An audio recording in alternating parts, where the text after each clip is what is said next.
Martin Luther King Jr. is said to have given the greatest freedom of speech in history. He gave a speech for people of color's freedom. I Have a Dream speech isn't the greatest speech in the world just because Martin Luther King said it in front of a huge crowd of people with live TV on him.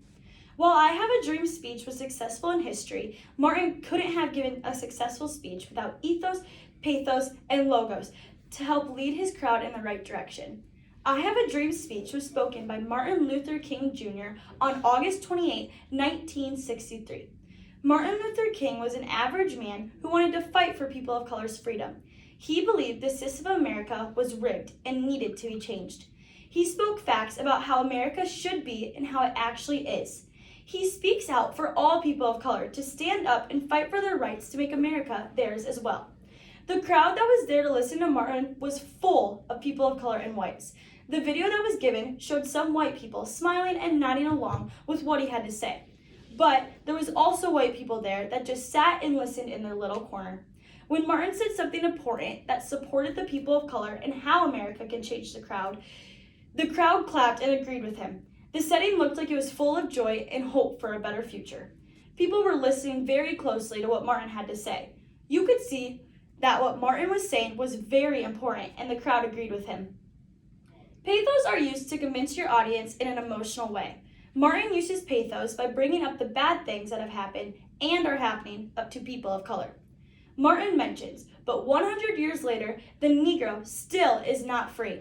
100 years later, the life of a Negro is still sadly crippled by the manacles of segregation and the chains of discrimination. 100 years later, the Negro's lives on a lonely island of poverty in the midst of a vast ocean of material prosperity. 100 years later, the Negro is still languished in the corners of American society and finds himself in exile in his own land. And so, we've come here today to dramatize a shameful condition, end quote. He brings upon the effect and horrible acts that people of color have been through. This creates emotion upon the crowd that gets them to feel and want something greater. Martin's speech gets people to want something different. They want to change. Appeal to value is a desire and importance to someone. Martin mentions certain things that are important to people of color. Martin speaks out, I have a dream that one day this nation will rise up and live out the true meaning of its creed. We hold these truths to self-evident that all men are created equal, end quote. He specified that all men are created equal. People of color have never felt equal to whites, and he dreams and prays for all people of color that will one day change. This saying is very important to people of color because of them to wish to feel equal in America. Martin wants the crowd to know that change will come easily. He uses appeal to fears and concerns to do so. Appeal to fear and concerns is a persuasive message that attempts to arouse fear in order to divert behavior through the threat of impending danger or harm. He tells the crowd that with fear comes sacrifice, and with sacrifice comes freedom. There are those who are asked, the devotees of civil rights, when will you be satisfied? End quote.